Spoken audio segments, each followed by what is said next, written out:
Comienza el Catecismo de la Iglesia Católica.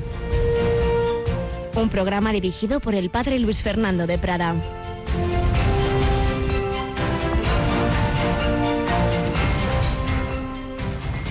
Jesús salió al monte a orar y pasó la noche orando a Dios. Cuando se hizo de día, llamó a sus discípulos, escogió entre ellos a 12, a los que también nombró apóstoles. Alabado sean Jesús, María y José. Muy buenos días en este 6 de septiembre de 2022, en el que, en una segunda etapa, tras unos días de ejercicios espirituales y otras actividades, retomamos las catequesis que hicimos la semana de la Asunción de la Virgen. Volvemos a nuestro catecismo, pero antes nos fijamos un poquito en nuestro Evangelio de la misa de hoy. Jesús pasó la noche hablando con el Padre y después de esa intensísima oración, en ese diálogo entre los dos, llamó de entre sus discípulos a los 12 apóstoles. Luego el Evangelio nos va diciendo sus nombres: Pedro, Andrés, Juan, etcétera, etcétera. Cada uno llamado. Fruto, por tanto, de un diálogo de amor entre el Padre, el Hijo y el Espíritu Santo. No es así porque sí, no, vamos a llamar a este.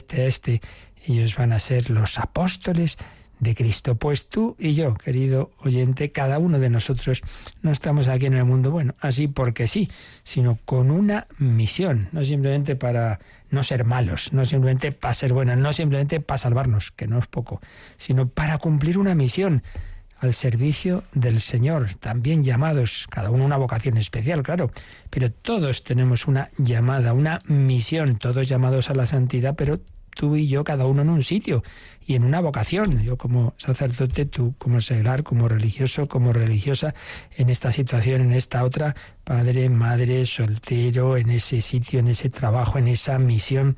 Cada uno tenemos una misión. ¿Cómo la tuvo aquella chica Inés? Se cambió de nombre a Teresa cuando ingresó en las religiosas de Loreto. Y luego ayer celebrábamos el 25 aniversario de su muerte, la Madre Teresa de Calcuta. Vamos a leer esta semana algunas de las palabras que ella sentía que Jesús le decía en lo que fue su segunda vocación, la vocación dentro de la vocación.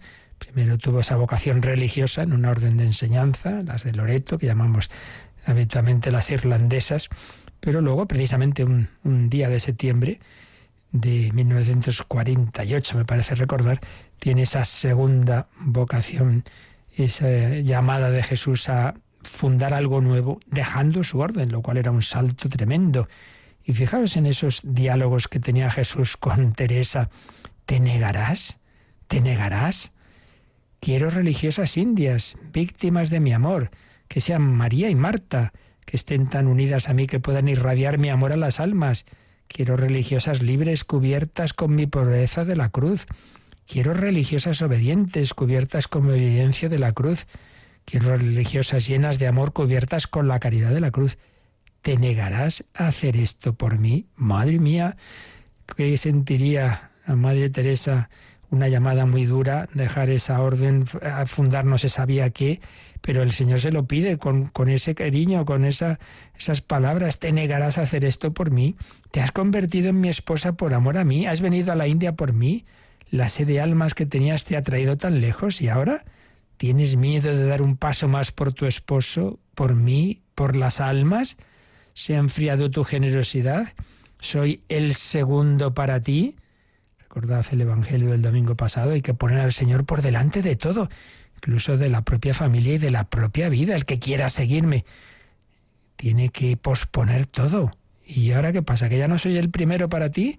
¿Soy el segundo para ti? Tú no moriste por las almas, por eso no te preocupa lo que les pueda suceder. Tu corazón nunca se ha ahogado en el dolor como lo fue el de mi madre. Ambos lo hemos dado todo por las almas. ¿Y tú? Bueno, qué palabras, porque le costaba mucho decir que sí, ¿eh? No pensemos que los santos siempre, sí, muy bien. Muchas veces lo pasan mal. Ella lo pasaba mal. Por supuesto, al final dijo que sí. Pero vemos eso, ese diálogo. El Señor no fuerza, Él pide nuestra respuesta libre. Sí, la intenta convencer, pero no la obliga, como a María. María respondió, y aquí la esclava también lo respondería. Teresa de Calcuta. Y también ha respondido que sí a venir aquí a ayudarnos Marta Troyano. Buenos días, Marta. Muy buenos días, Eso padre. es menos que ir a la India, ¿verdad? Pero en fin. Sí, desde luego que es menos. Muy buenos días a todos nuestros oyentes. Bueno, pues siempre ese recuerdo, ¿verdad? Aunque tú no la pudiste ver en vivo como otros, pero de la Madre Teresa siempre nos impacta, ¿verdad? Sí, la verdad que sí. Bueno, algún recuerdo sí tengo, que ya estaba yo por aquí, pero sí que recuerdo además con especial cariño pues cuando se encontró con Juan Pablo II. No sé, como que lo tengo muy marcado, no sé muy bien, me impactó mucho. Esos encuentros suyos de dos santos eran realmente impresionantes. Yo oí contar a personas cercanas que como sé que querían mucho, se llevaba muy bien, pues había un poco también de broma, decía, a ver, ¿quién será? A ver, ¿la beatificaré yo a usted? ¿O usted será la que rezará por mí cuando muera? Pues fue lo primero. Juan Pablo II ya va celebrando precisamente sus bodas de plata del pontificado, a la vez en esa misma celebración no quiso quedarse como en un segundo lugar y hacer ahí la beatificación de la Madre Teresa. Pues todos llamados a la santidad, para eso contamos con la gracia de Dios, con los sacramentos, después de que hemos tenido esos repasos de la parte más importante del catecismo, el credo, la cristología en concreto, volvemos a los sacramentos y habíamos terminado la exposición del primero, del bautismo, pero nos quedan los números de resumen. Pero antes de ello recuerdo que estábamos leyendo, a veces un poquito resumido, una especie de parábola preciosa del padre José Granados García, Los signos del samaritano, sacramentos y misericordia, que pues hace como una especie de parábola sobre la parábola del buen samaritano. Imagina pues que ese hombre que estaba caído en tierra se llamaba Jesé y estaba en esa posada a la que le llevó el buen samaritano, que en definitiva es Jesús, es un símbolo de Jesucristo, que es nuestro samaritano.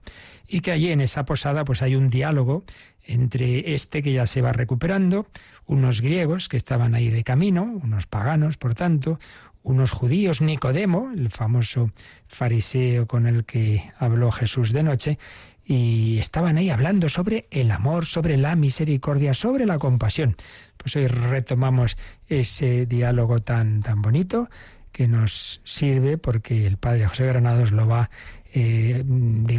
comentando en relación, según vayamos avanzando, con los sacramentos. Ahí Jesús actúa su misericordia, ahí por supuesto es también nuestro buen samaritano. Pues retomamos ese diálogo, retomamos ese agradecer al Señor cómo actúa con nosotros en los sacramentos.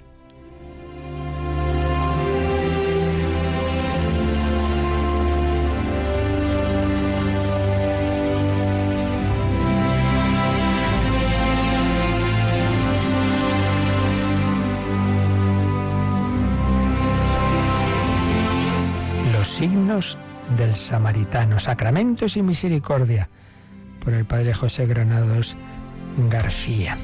Nos habíamos quedado en que habían estado contando una leyenda los griegos sobre sus batallas y sobre aquel guerrero al que en un primer momento habían dejado abandonado, pero luego tuvieron compasión de él, volvieron a por él y fue el que ayudó a vencer en una batalla. Pero hablaban de que sí, ahí tuvieron compasión con alguien bueno, pero se preguntaban si también hay que tenerla con alguien malo, con alguien que ha actuado mal. Ahí estábamos. Pues retomamos el relato. Intervino entonces un judío anciano, que hasta entonces había permanecido mudo. Se llamaba Nicodemo, era luengo de barba y de ojos cansinos, pero tras aquella fatiga brillaba en su mirada una luz inquieta, como si alguien hubiera prendido hacía poco un astro que anunciara esperanzas del alba. Los griegos han hablado bien y han descrito bien la compasión, dijo. Sentirme uno con el hermano, imaginar su pena como propia, entender que esta pena es inmensa y no merecida, y que de ahí brote un movimiento para aliviarla, enriqueciendo la humanidad común. Los griegos se negaron, sin embargo, a aceptar compasión hacia el malvado. Así es, dijo el posadero, y todos hemos asentido al escucharlos. Vuelve Nicodemo. Es verdad que el culpable se ha encerrado en su miseria por decisión propia, pero no es tan seguro que tenga en su mano la llave para escapar de su prisión. La arrojó lejos de la jaula al enclaustrarse. Su culpa se ha vuelto más grande que él. Le domina, le ha hecho esclavo. Lo que empezó por su propio querer, ya subyuga su querer. ¿Quién puede parar la enorme avalancha que él mismo provocara con tenue pisada? Aunque así fuera, concedió uno de los griegos, fue decisión suya privarse de la libertad cometiendo la injusticia. ¿Cómo podría el hombre justo compenetrarse con su mal? Y responde Nicodemo, si nuestro padre David cometió tan enormes pecados, ¿no podríamos caer en ellos también nosotros? Solo el Altísimo, bendito sea su nombre, es 3 veces santo. Por eso rezamos los salmos del Rey, y en ellos cantamos a una sola voz la gloria de Dios y pedimos a una sola voz misericordia por todas las culpas. Se hizo otra vez un silencio lleno de grillos y crepitar del fuego que selló las palabras de Nicodemo en el corazón de los tertulianos. Y empezando por los más viejos, todos supieron que tenía razón y sospecharon la fragilidad de sus promesas y el bajo precio de sus traiciones, y que para aquella miseria no bastaba que se aliviasen unos a otros poniendo emplasto en las heridas, y hasta a los griegos les llegó algún barrunto de esas llagas profundas, llagas de la libertad, que anidan en el corazón humano y piden también su aceite y su vino.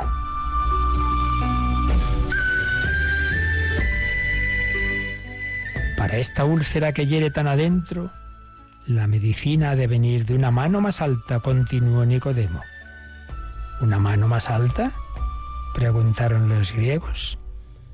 Hablas del Dios de los judíos, a quien nosotros buscamos e invocamos. Por eso nos acercamos a vuestra ciudad santa. Pues seguiremos escuchando este diálogo ficticio, pero que en el fondo responde a tantos interrogantes nuestros. Hay una mano más alta capaz de tener compasión y misericordia, no solo del herido sin culpa, sino del herido que ha sido responsable de sus propias heridas. Hay una mano más alta, misericordiosa.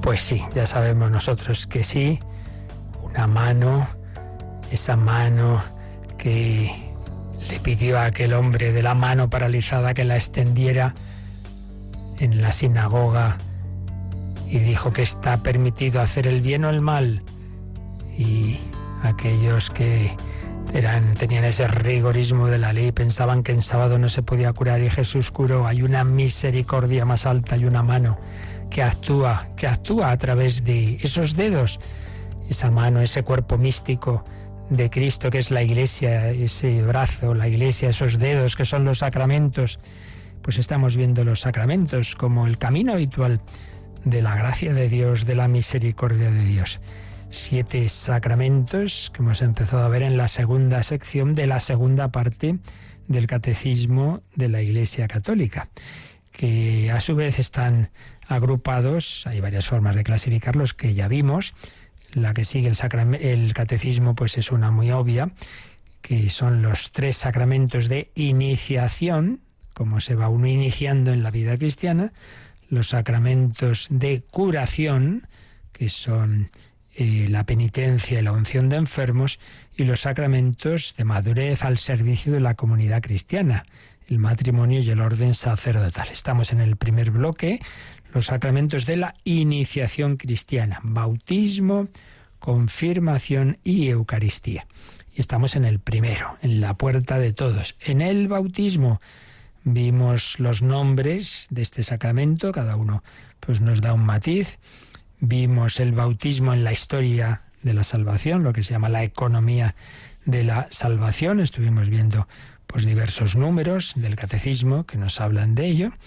Vimos después la celebración del sacramento del bautismo, los diversos ritos que significan, la mistagogía, ese penetrar en el trasfondo de los ritos litúrgicos. Luego nos preguntamos quién puede recibir el bautismo y quién puede bautizar.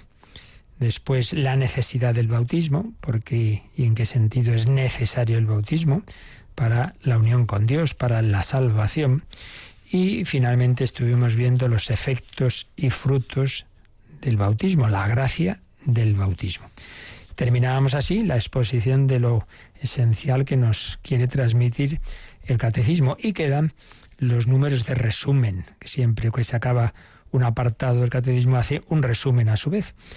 Pero antes de entrar en ese resumen, vamos a hacer una pequeña síntesis bíblica, porque lo que son los textos bíblicos sí, los hemos ido viendo, pero de una manera, digamos, un poco dispersa, según iban saliendo en los números del catecismo. Me ha parecido que podía ser bueno, porque no hay que olvidar que siempre el primer fundamento, la primera fuente de lo que nosotros creemos está en la Escritura, pues siempre unida a la tradición y al magisterio de la Iglesia, pero que siempre hay que ir a ese primer paso tan importante de la Sagrada Biblia, y creo que vale la pena ver en conjunto así de una manera resumida, claro, no vamos a analizar ahora otra vez cada texto, pero el conjunto de ellos le damos una pasadita, y lo hacemos con una obrita porque es pequeña, pero de gran nivel, como siempre, de Monseñor José Rico Pavés, experto en esto de los sacramentos. Bueno, pues vemos sobre el bautismo vamos a recordar los principales textos bíblicos. Y claro, a nivel de Nuevo Testamento, dejamos ya lo que vimos de las prefiguraciones en el Antiguo Testamento, aunque algo saldrá. Empezamos por el Bautista, Juan el Bautista, el bautismo de Juan, el último de los profetas. Y ahí se concentra la dimensión prefiguradora y profética del agua y de su uso ritual, del que hablamos en su momento. Juan, tan importante es para él este rito del bautismo, que le llamamos así, el Bautista, Juan el Bautista. ¿Qué características recoge José Rico Pavés sobre el bautismo de Juan? Pues señala 5 aspectos.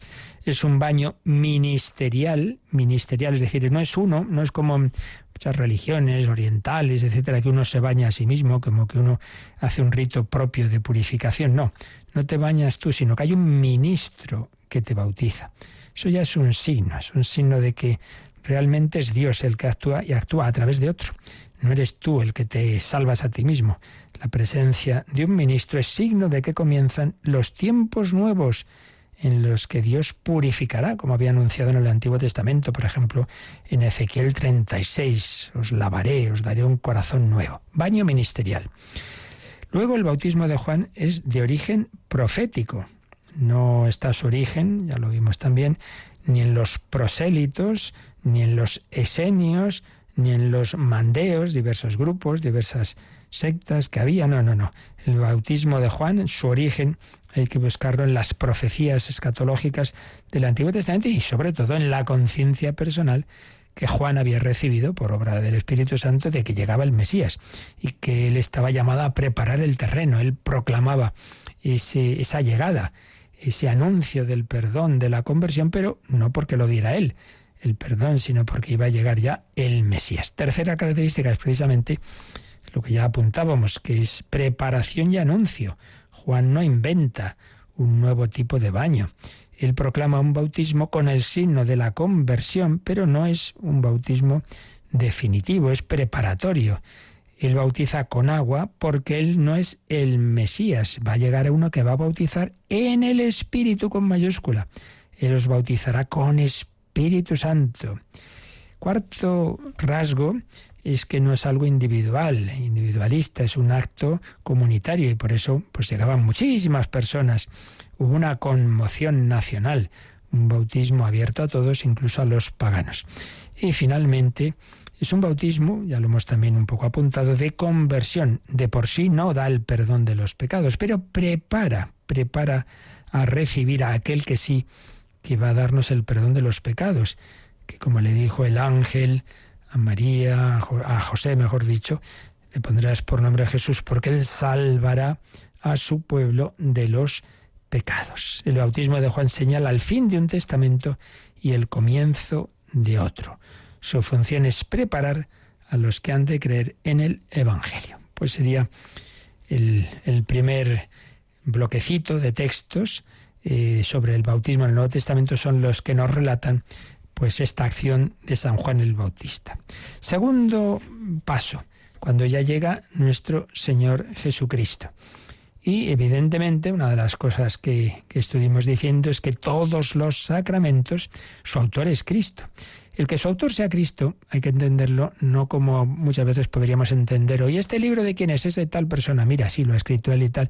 Como si tuviéramos que encontrar siempre en cada sacramento el sitio exacto y casi como un acta de aquí Jesús dijo esto es un sacramento. Pues no, las cosas no son así, sino que él fue actuando y luego la Iglesia se da cuenta de que en esa actuación y en esas palabras de Jesús estaba el origen de algo que viene de él, pero no siempre de esa manera, digamos, tan explícita. Bueno, pues esto ocurre con el bautismo. No es que haya un día, no es que haya un momento, sino que podemos ver a lo largo de los acontecimientos de la vida de Cristo, pues cómo lo que él hizo, lo que él vivió, se actualiza ahora en el bautismo. Hay una famosa frase de San León Magno que decía: lo que era visible en Cristo ha pasado a los sacramentos de la Iglesia. Lo que era visible en él. Entonces, hoy la pregunta de cuándo instituyó Cristo el sacramento, más bien habría que hacerla de esta manera. ¿De qué en la vida de Cristo es signo y sacramento el bautismo? O sea, ¿en qué aspectos de la vida de Cristo vemos ese fundamento, ese origen del bautismo? Pues hombre, básicamente del misterio pascual, del paso de Jesús de este mundo al Padre. El bautismo es sacramento del misterio pascual de Cristo, de su muerte y su resurrección, de su paso de este mundo al Padre. Y por eso, como vimos, ser bautizados es morir con Cristo para resucitar con Él. Por otro lado, Cristo cumple las prefiguraciones, las profecías del Antiguo Testamento. Y al comienzo de su vida pública se hizo bautizar por Juan en el Jordán. Es lo primero que vamos a recordar ahora. Después, otro momento fundamental, que no se suele tener en cuenta, quizá yo no recuerdo si lo mencionamos en estas catequesis, y es cuando la lanza del soldado atraviesa el costado de Cristo y salió sangre y agua. Y en tercer lugar, ese texto sí que lo comentamos, el final del Evangelio de San Mateo, cuando ya Jesús resucitado confía a los apóstoles la misión evangelizadora.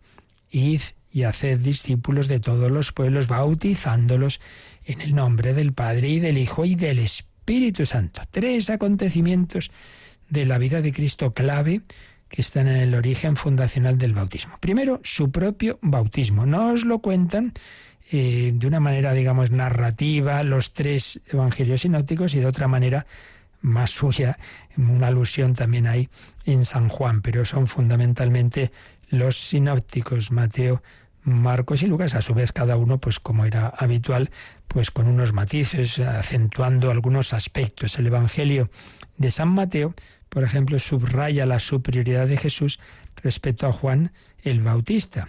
Y por su parte, San Juan Evangelista, con la mención del Cordero de Dios, sitúa el ministerio de Jesús en continuidad con el siervo del Señor que había anunciado el profeta Isaías.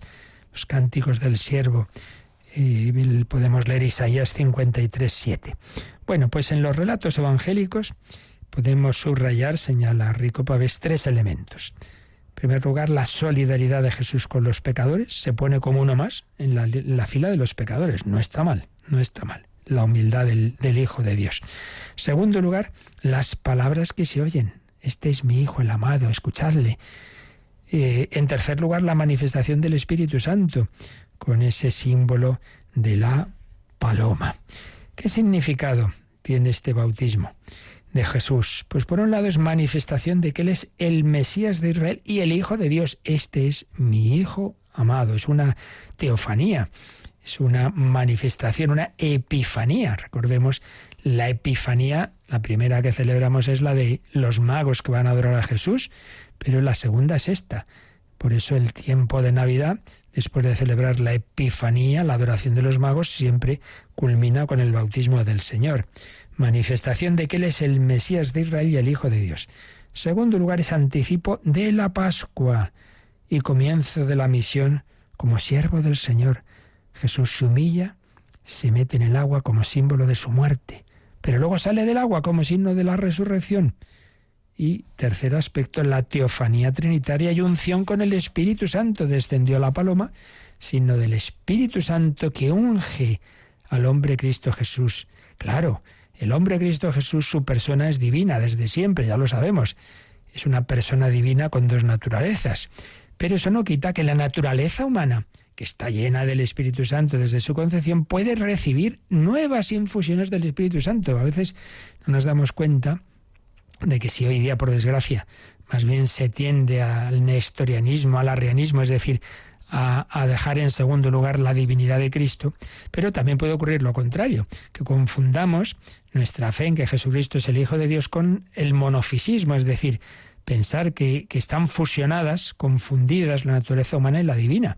Y no es así. La naturaleza humana, el alma de Cristo, recibe la comunicación del Espíritu Santo no solo en el primer momento, sino cada vez más. Y de hecho, pues siempre se ha visto en la tradición que en esta escena del bautismo de Jesús en el Jordán hay una especial comunicación o efusión del Espíritu Santo para fortalecer a Jesús como hombre en la misión de vida pública que iba a empezar, yendo primero al desierto a luchar contra el demonio y luego ya pues en esa vida pública. Bueno, pues primera gran escena, hemos visto 2, primero pues la acción de Juan Bautista, pero luego ya llegando a Jesús, el primer texto importante es este, su propio bautismo, que evidentemente no es nuestro bautismo. Alguno preguntaba en alguna catequesis, ¿no?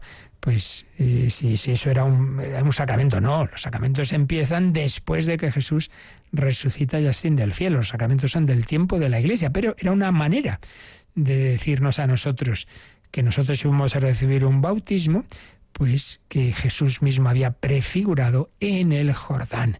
Y pensemos qué bonito que si ahí se oyó esa voz, este es mi Hijo amado, el predilecto, pues también cuando cada uno de los niños, niñas o adultos somos bautizados, el Padre dice, esta es mi Hijo amado, mi hija amada, te quiero, te envío el Espíritu Santo, te uno a mi Hijo eterno, para que seas hijo en el Hijo, para que entres en casa, para que entres en la familia, bautizados en Cristo. Damos gracias al Señor que entrando Él humildemente en el agua del Jordán, preparó, por así decir, consagró las aguas que a lo largo de la historia millones de personas íbamos a recibir en nuestro bautismo.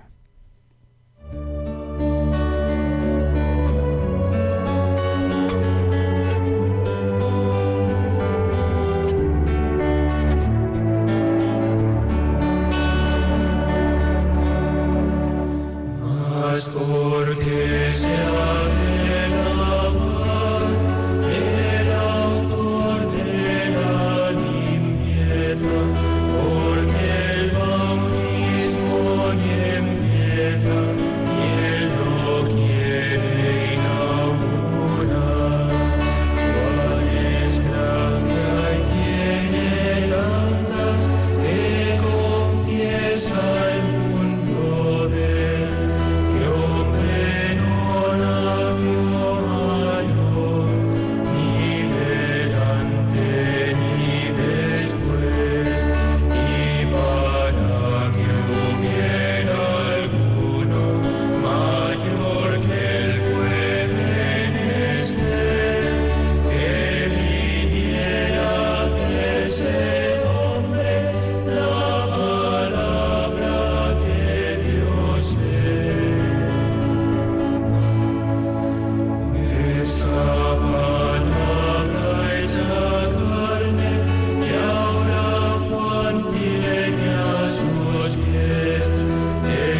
Descubre la fe de la Iglesia a través del Catecismo de 8 a 9 de la mañana, de 7 a 8 en Canarias, en Radio María.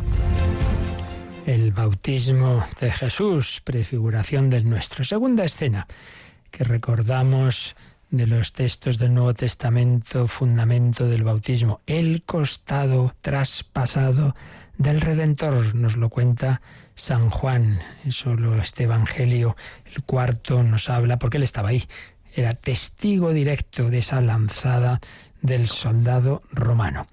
Y al punto salió sangre y agua. Entonces San Juan recuerda dos textos del Antiguo Testamento. No le quebrarán un hueso al Cordero, como se había dicho en el Éxodo 12:46. Y en Zacarías, mirarán al que traspasaron. Y él con María, mira al traspasado, mira a Jesús. Entonces ve ahí al Cordero Inmaculado, al que no se le rompe un hueso, y con cuya sangre se sella la nueva y definitiva alianza.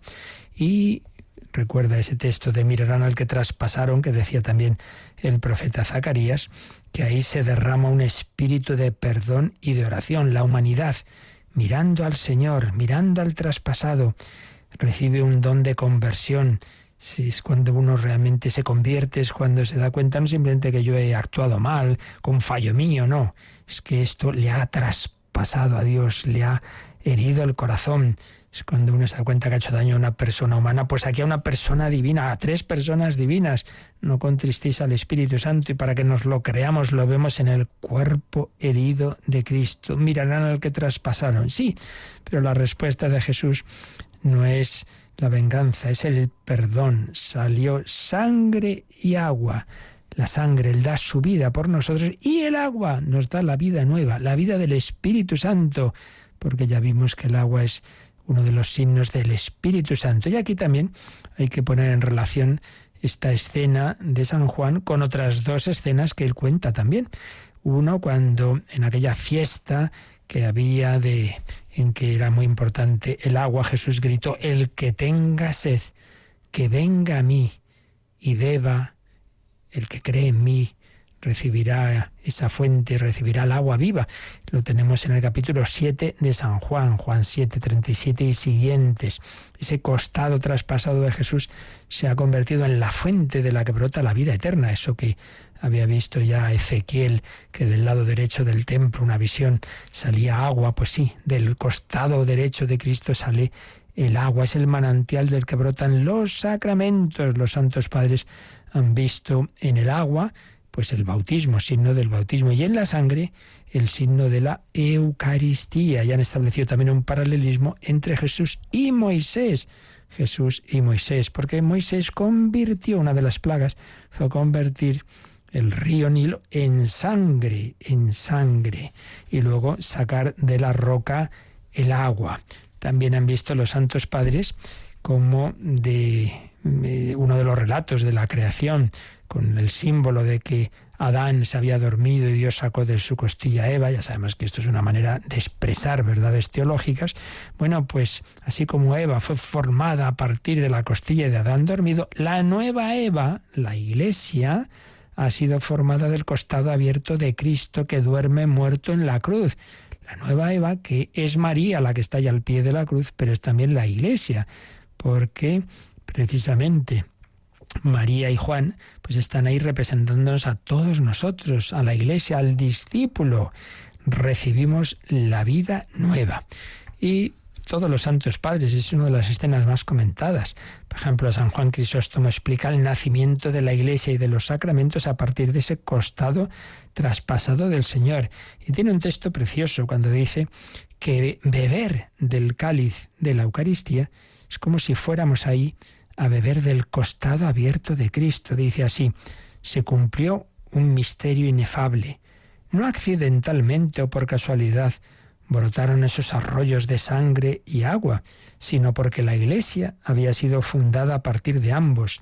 Sus miembros saben esto, puesto que han venido a la vida por el agua y son alimentados por la carne y la sangre. Los misterios tienen su fuente ahí, de modo que cuando te acerques al cáliz sobrecogedor, cuando vayas a comulgar de la sangre de Cristo, debes ir como si fueses a beber de su mismísimo costado. Qué bonito. También San Agustín dice otra imagen muy bella, la que yo personalmente la verdad es que no había caído nunca hasta que he leído este texto de José Rico Pavés, y es que dice que ese costado abierto de Cristo fue prefigurado también en la puerta del arca abierta en su lateral, el arca de Noé, en la que entraron los que se iban a salvar del diluvio, ¿os acordáis? Entonces dice, la puerta del arca abierta en su lateral para que por ella entraran los que iban a salvarse. Sí, entonces queda abierta esa arca, queda abierta esa nave, esa puerta que Noé mandó hacer en el costado del arca, Génesis 6:16, para que por ella entrasen los animales que no iban a perecer en el diluvio, pues prefiguraba el arca que es la Iglesia, en la que íbamos a entrar, bueno, no sé si los animales, esperemos no serlo demasiado, pero bueno, convertidos en hijos de Dios, en esa barca que es la Iglesia. Y pensemos que el prefacio de la solemnidad litúrgica del Sagrado Corazón de Jesús dice así, el cual con inmenso amor se entregó por nosotros en la cruz e hizo salir sangre y agua de su costado herido, de donde habrían de brotar los sacramentos de la Iglesia, para que todos, atraídos hacia el corazón abierto del Salvador, pudieran beber siempre con gozo de la fuente de la salvación. No está mal. Qué texto tan rico en significados. El costado abierto. Y finalmente, tercer texto, que este sí que lo vimos con calma, es cuando ya Jesús ha resucitado y va a ascender a los cielos, pero antes les da a sus apóstoles y discípulos este mandato. Id pues, y haced discípulos a todos los pueblos, bautizándolos en el nombre del Padre, y del Hijo, y del Espíritu Santo. Mateo 28:19. Pues es un texto, así lo dice Mateo, en Marcos también está de otra forma, pero lo esencial también está. Y desde muy los inicios, los textos de los orígenes que tenemos de las primeras generaciones cristianas, como de San Justino o la Didache, ya atestiguan este texto de Mateo y la fórmula trinitaria del bautismo. Pues una maravilla. Y podríamos añadir, y así lo hace José Rico Pavés, pues como diversas otras palabras y obras de Jesús, pues en el fondo vienen a ser una especie de primera catequesis sobre el bautismo. Además de lo que hemos visto, su bautismo en el Jordán, el costado traspasado y el mandato misionero, podemos añadir cinco escenas, 5 textos más que tienen que ver, y que a lo mejor no nos hemos dado cuenta de ello, con el bautismo. Esto es también muy interesante. Pero en primer lugar, cuando Jesús habla del signo de Jonás, le pedían otro signo, y dice, hombre, ya se os ha dado bastantes signos, tendréis el signo de Jonás. ¿Qué quería decir esto? Pues ya sabemos, se cuenta de ese profeta que huyó de la misión que Dios le había encomendado, se embarca, pero luego hay un momento de tormenta, entonces le echan al agua y entonces lo coge un gran pez, una especie de ballena, pero luego pues sale a los 3 días. Bueno, pues es un signo bautismal, porque es figura de la muerte y resurrección de Cristo. No se dará otro signo que el signo de Jonás, quiere decir Jesús.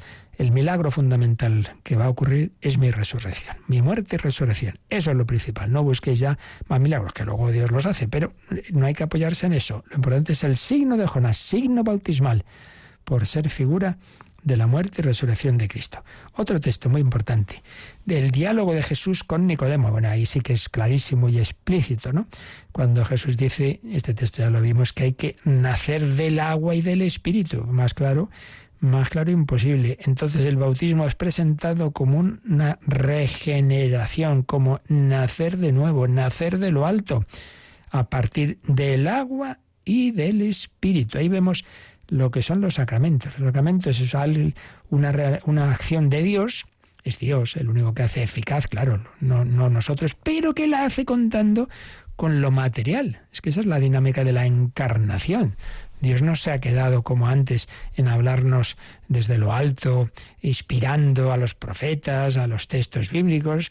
Eso fue una primera etapa. La etapa de la plenitud de los tiempos es cuando la palabra se hace carne en el hombre Cristo Jesús. Y a su vez, ahora ese Jesucristo actúa a través de signos concretos y materiales: agua, pan, vino, aceite, una persona humana, ese sacerdote, sí. Bueno, pues hay que nacer del Espíritu Santo y del agua, que es el aspecto material de este sacramento. Tercer texto, el diálogo con la samaritana. Antes me parece, no sé si al final lo he dicho, que el texto del costado abierto hay que relacionarlo con lo que dice Jesús en la fiesta aquella de los tabernáculos, en Juan 7, el que tenga sed que venga a mí y beba, pero también con este diálogo con la samaritana. Ahí Jesús habla del don de Dios. Si conocieras el don de Dios, Jesús va a pedir agua a la samaritana, pero en el fondo le ofrece el agua viva, la que vale la pena, la que sacia la sed eterna. Don de Dios, agua viva. También le habla del verdadero culto a Dios, que tiene que ser en espíritu y verdad, no simplemente aquí o allá, de una manera con tal rito o tal otro, sino en espíritu y verdad, que en el fondo no simplemente es de corazón, sino que es en el Espíritu Santo y en la verdad, que es el mismo, camino, verdad y vida. Don de Dios, agua viva, culto en espíritu y verdad y comunicación del don recibido. Cristo es el que da el agua viva, símbolo del Espíritu Santo, y se lo da a esa mujer pecadora, esa mujer que iba por el sexto hombre. No está mal, nada de nuevo bajo el sol, porque su sed de amor la intentaba saciar con amores humanos que antes o después la decepcionaban, pues como nos pasa a nosotros, que en vez de ir a beber del agua viva, la que dura para siempre, pues intentamos una plenitud, encontrar algo infinito en las personas humanas, que todas son limitadas y que antes o después te decepcionas. Y hay que amar, claro que hay que amar, pero desde el amor infinito e incondicional de Dios. Cuarto texto, que no siempre, con menos frecuencia caemos en la cuenta de su relación con el bautismo: la curación del paralítico de la piscina de Betesda. Eso está en el capítulo 5 de San Juan. Ese hombre que llevaba un montón de años pues paralítico, y Jesús le sana ahí en esa piscina. Pues vemos la dimensión sanadora del bautismo. La salud no viene porque él no se metió en la piscina, viene por el poder de Jesús, pero si Jesús no escoge los sitios por casualidad. El estar junto a esa piscina es también una manera de decirnos que la sanación va a venir por el bautismo como sacramento del perdón. Y un último texto de la vida de Jesús relacionado con el bautismo es la curación del ciego de nacimiento. De nuevo lo tenemos en San Juan, pero en este caso el capítulo 9. Y si la curación del paralítico ilumina la dimensión sanadora del bautismo, la curación de este ciego pues resalta el bautismo como iluminación. Esto también vimos que era uno de los sentidos del bautismo, la luz, la iluminación, porque la luz es Cristo. De hecho, ese capítulo termina pues con Jesús diciendo: yo soy la luz del mundo. Y la luz ha venido al mundo. Y hay quienes se hacen ciegos para no ver esa luz. La luz es Cristo. En cambio, este que era ciego cree en Jesús. La iluminación bautismal requiere y otorga al mismo tiempo la fe. Y obra la justificación, la salvación mesiánica. La escena termina con el ciego postrándose ante Jesús. Creo en ti, Jesús. Tú eres el que me has curado, el que me has dado la vista. Pues el Señor nos ha dado la vista del alma. La vista del alma. Lo hemos contado varias veces. En Lourdes hay un pequeño conjunto escultórico por detrás de ahí por donde la ladera en la que está cerca la gruta de la aparición de la Virgen, que representa a un hombre con una venda en los ojos, y es el ciego. Es este ciego que Jesús cura, pero pone debajo esta frase: tener fe es más importante que tener vista. Y ese conjunto lo donó, el dinero para hacerlo, una mujer cuyo hijo se había quedado ciego y perdió la fe. Entonces lo que tantas veces ocurre, se rebotó, se enfadó con Dios, estuvo años sin querer saber nada, pero esta mujer consiguió que fuera una peregrinación a Lourdes. No se curó, no recibió la vista, pero sí la fe. Y desde ese momento vivió con paz, con serenidad, con esperanza. Entonces esta mujer pues dio ese donativo para hacer esta estatua. Y es verdad, qué bonito el mensaje. Tener fe es más importante que tener vista. ¿Qué es la fe? Ver las cosas con los ojos de Dios. En el bautismo recibimos esos ojos, recibimos ya en germen las virtudes teologales, la fe, la esperanza y la caridad. Bueno, pues hoy de esta síntesis neotestamentaria hemos recordado la preparación que hizo Juan el Bautista de la llegada de Jesús. Luego hemos hablado del bautismo del propio Jesús, del costado abierto, traspasado por la lanza, del cual salió sangre y agua, y del mandato misionero. Id y haced discípulos, bautizándolos en el nombre del Padre y del Hijo y del Espíritu Santo. Pero luego hemos añadido estos otros 5 textos evangélicos que tienen que ver con el bautismo. El signo de Jonás, aquel profeta, el diálogo de Jesús con Nicodemo, Juan 3, el diálogo con la samaritana, Juan 4, la curación del paralítico de la piscina de Betesda, Juan 5, la curación del ciego de nacimiento, Juan 9. Como veis, de estos textos, 4 de ellos están en San Juan, que es un evangelio que relaciona mucho pues los sacramentos con lo que él vivió en la compañía de Jesús. La compañía de Jesús, no la que fundó San Ignacio, sino la del propio Jesús con sus apóstoles. Ya mañana, si Dios quiere, pues veremos los textos ya posteriores, ya cuando empieza la vida de la Iglesia.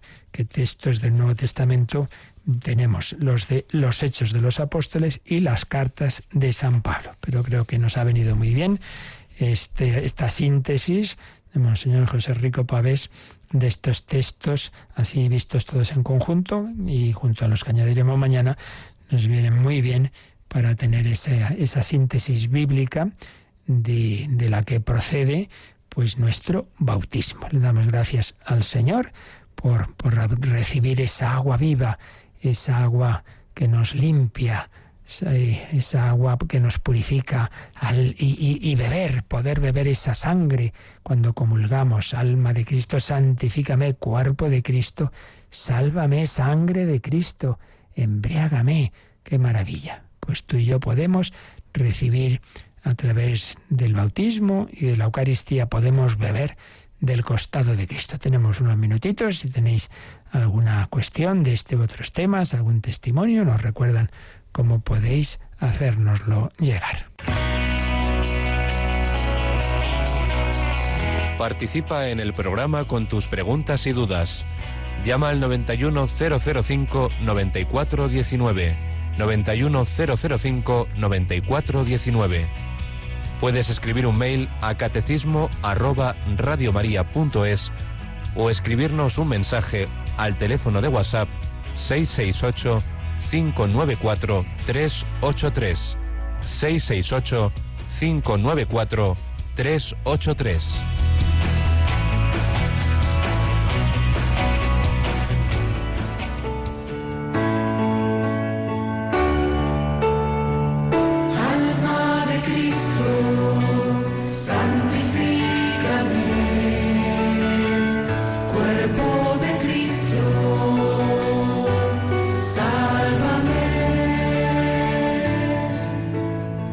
Sangre de Cristo,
agua del costado de Cristo, lávame, lávame.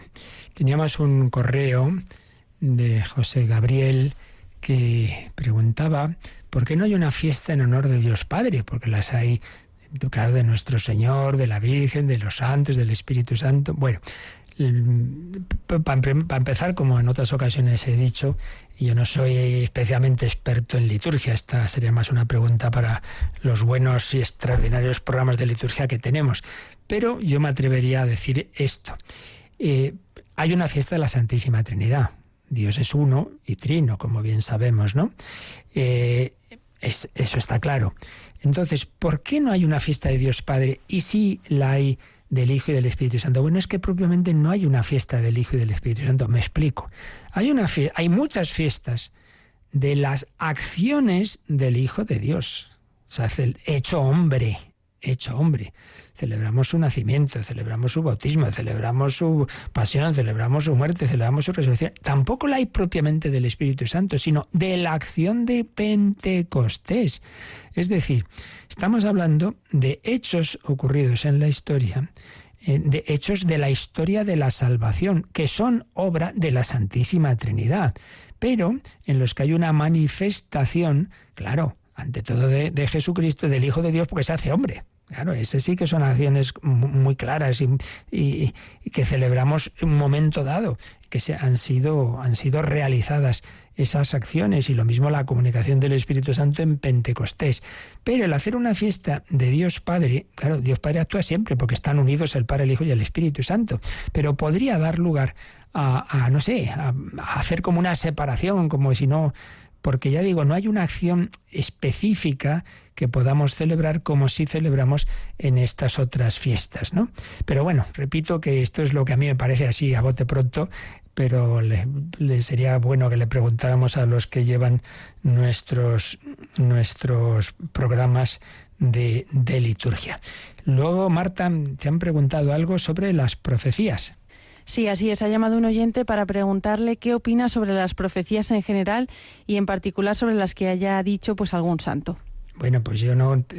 Vamos a ver, no es un tema de opinar de las profecías en general, sino que la Iglesia discierne cuando podemos pensar que algo en efecto viene de Dios y cuando no, porque la mayor parte, clarísimamente, la mayor parte de las veces que una persona dice, Dios me ha dicho y tal, pues muchas veces son cosas suyas, a veces, por desgracia, temas incluso psiquiátricos, esquizofrenia, etcétera, y otras veces son verdaderas. Por ejemplo, San Juan Bosco, tenía un montón de... Entonces, cuando se ve que son cosas de Dios, pues yo qué tengo que opinar, pues nada, que me parece estupendo que Dios nuestro Señor nos ayude, ¿verdad?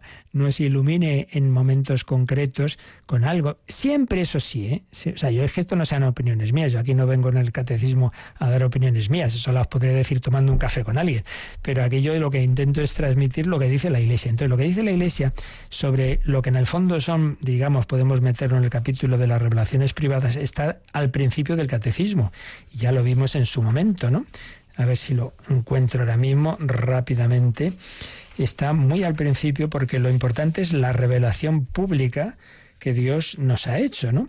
Todo lo demás, las revelaciones privadas, el catecismo nos dice, bueno, que nunca son el fundamento de nuestra fe, que no hay que apoyarse en ellas como si fueran lo esencial y que en cualquier caso, si son verdaderas, si realmente la Iglesia discierne que sí, que vienen del Señor, lo que hacen es ayudar a vivir lo que es seguro, lo que son la revelación pública, ¿no? Pero nunca añaden algo sustancial, porque lo esencial que Dios quiere que todos los hombres sepamos terminó ya de decírnoslo en Cristo y con la comunicación que hicieron los apóstoles. Ya cuando se suele decir esto, ¿no? Con la muerte del último apóstol termina, digamos, pues todo lo que el Señor quiere decirnos a todos los hombres, y todas las demás revelaciones privadas y profecías, etcétera, lo que hacen es ayudar a vivirlas. Lo tenemos en el número 67. El 67 del Catecismo dice: a lo largo de los siglos ha habido revelaciones privadas, algunas de las cuales han sido reconocidas por la autoridad de la Iglesia, no pertenecen al depósito de la fe. Su misión no es mejorar o completar la revelación definitiva, sino ayudar a vivirla más plenamente en una cierta época. Pues eso, nos ayudan a vivir mejor en una época concreta, en lo que ya es esencial que Dios nos ha dicho, pues en eso pues demos gracias a Dios, acojámoslas, pero nunca como si eso fuera lo esencial. Nuestra fe tiene que basarse en lo que Dios nos enseña a través de la Iglesia, que tenemos resumido en el Catecismo. Seguiremos, si Dios quiere, que se nos acabó el tiempo. La bendición de Dios Todopoderoso, Padre, Hijo y Espíritu Santo, descienda sobre vosotros. Alabado sea Jesucristo.